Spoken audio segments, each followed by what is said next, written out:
burning.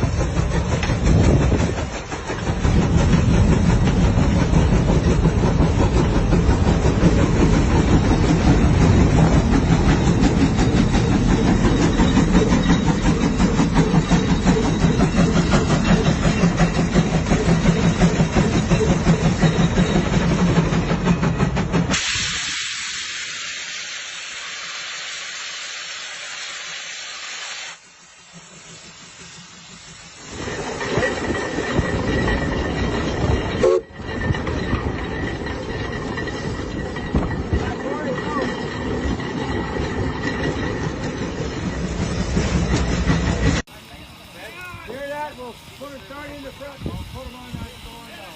Okay. You're going to straighten it out, each Corey, a little bit? Yeah.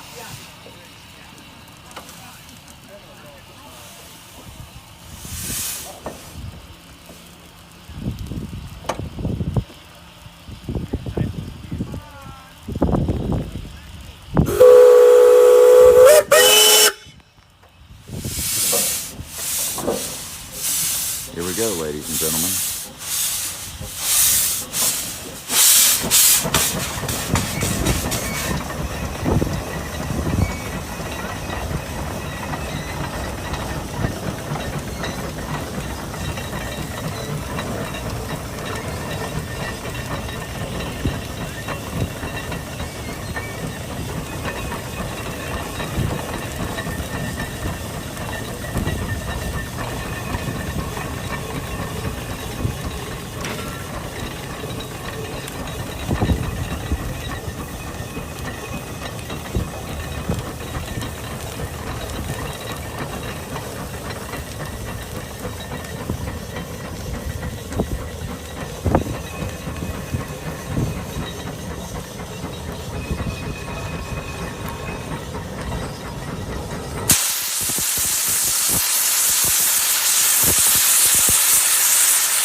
Here we go.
Hardly breathing heavy.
36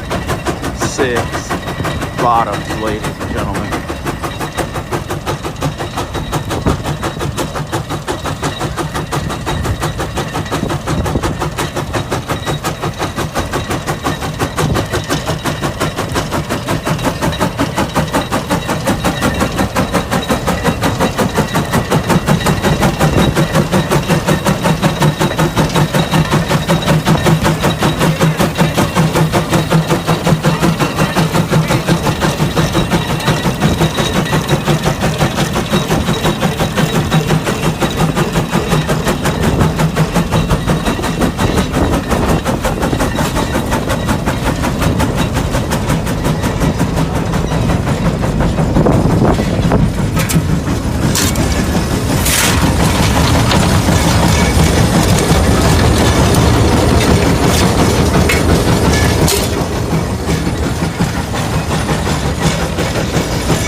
Good morning, I'm Corey Anderson, and we're here in Andover, South Dakota, and we're firing up the 150 case. The 150 case road locomotive was originally built in 1905 by the Case Company, and they built 9 of these engines.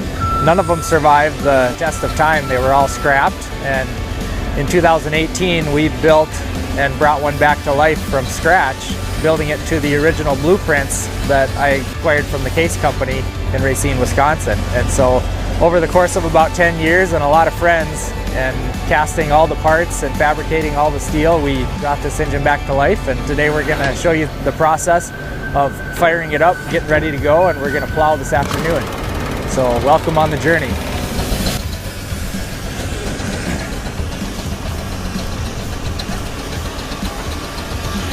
Here we have the most important part, the cleaning crew. Allie and Gretchen are wiping things down, getting everything nice and shiny so we can put on a good show today. One of the first things that we do right away in the morning when we fire up the steam engine is we have to clean the tubes. The tubes bring the heat and the smoke from the firebox in the back of the boiler. They pass through these 2-inch tubes, and then the smoke and the heat exhausts out the smokestack. And so over the course of the day, with all the burning coal and wood, these tubes will build up a little bit of a soot and a film. And so what we got to do in the morning is punch the tubes and clean them all out. And so my brother Scott is punching the tubes right now, and it's a long process.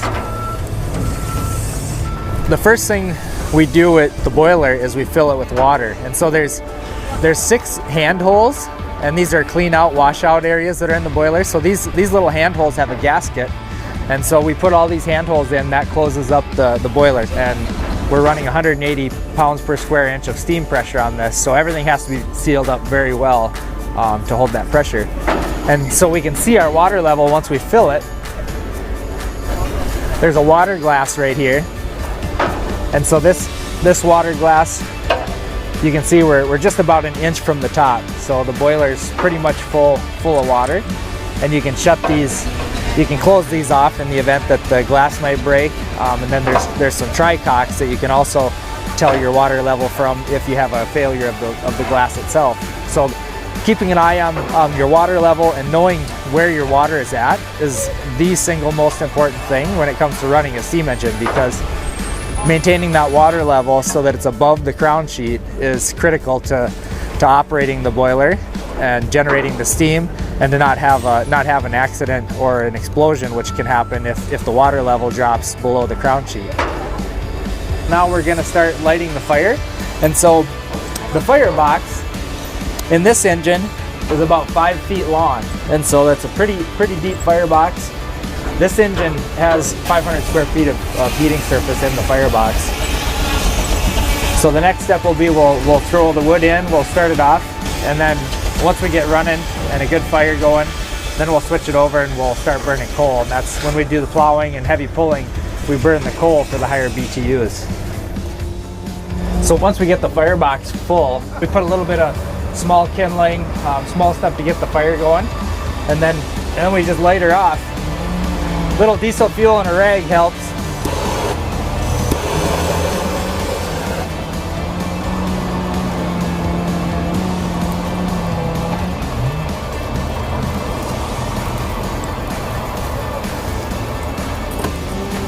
Where I'm standing right now is actually the fireman's platform. This engine was designed for doing heavy freighting, road locomotive work, plowing, and so this engine took two operators. There were the firemen here, and then the engineer sat up here and drove the engine.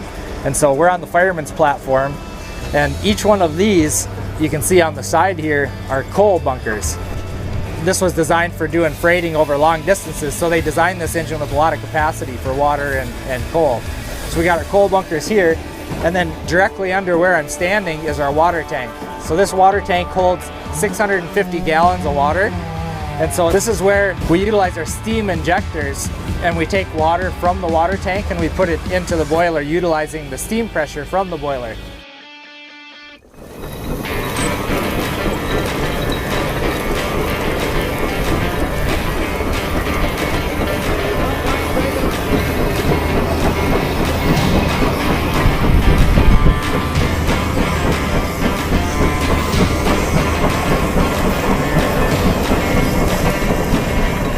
This engine was designed as a road locomotive. So the Case Company designed this engine for doing heavy freighting. So that meant they were pulling large loads over a long distance. And so they actually designed this to be 2-speed. Most steam engines are designed around the walking speed of a horse. But this engine will run 5.5 miles an hour in high gear. And how they achieved that 2-speed was they designed an auxiliary transmission. So here we have a direct power from the crankshaft that goes through the clutch, which when the clutch is engaged, the flywheel and the clutch are engaged, we would be in high gear. And that would put power directly from the crankshaft to the intermediate gear. And we'd go 5.5 miles an hour max top speed. But in low gear, we actually disengage the clutch and we slide this shifting lever over, which engages the power. Instead of going through the crankshaft pinion, the power goes through this auxiliary transmission. So the power goes from the first gear on the crankshaft up ahead through the auxiliary, and then it comes back down through the crankshaft pinion, which in turn acts as an intermediate gear, and then through the first intermediate gear into the differential, and that reduces the speed about half. So in low gear, we're running 2.25 miles an hour, which is ideal, what you want to be going for doing plowing. So it's pretty innovative, the technology that they developed at the turn of the century, 1900, 1905, because, I mean, this is power steering, additional transmissions, and none of this stuff really existed at the time. You know, they were doing all their work with horses up until roughly 1900. So this is the first really mechanical means of doing a lot of work, which allowed them to perform a lot more work a lot faster. So the steam comes up through the steam dome, through our primary steam dome valve. So in order to shut the steam completely off to the engine, we close that main valve, and then there's no power, no steam going to the engine. But once we open that main valve, the next valve is the throttle valve. So then we allow the steam from the throttle into the governor. And the governor is the unit with the balls turning. So if you've heard of the term balls out, that came from the governors back in the day with the balls. You were going max RPM when the balls were out. So if you were gonna really give her, you'd have the balls would be out. And that is driven by the crankshaft, by this belt. So the faster the crankshaft and the engine RPM is, the faster it turns that governor. And when the balls come out, it closes the steam valve that shuts steam off to the engine.